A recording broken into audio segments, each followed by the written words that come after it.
Hoy mi corazón está lleno de felicidad por poder compartir con Vivi y Abraham el comienzo de este nuevo capítulo, que estoy convencida va a estar lleno de momentos inolvidables.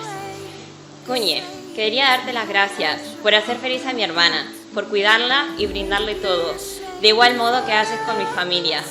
Con esta unión no solo he ganado un hermano, sino también a una familia maravillosa.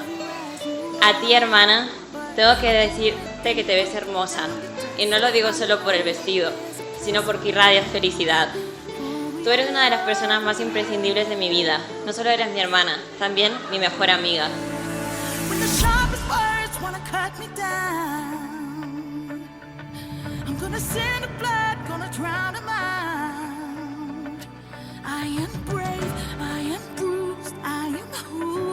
To be, this is me. Look out, 'cause here I come.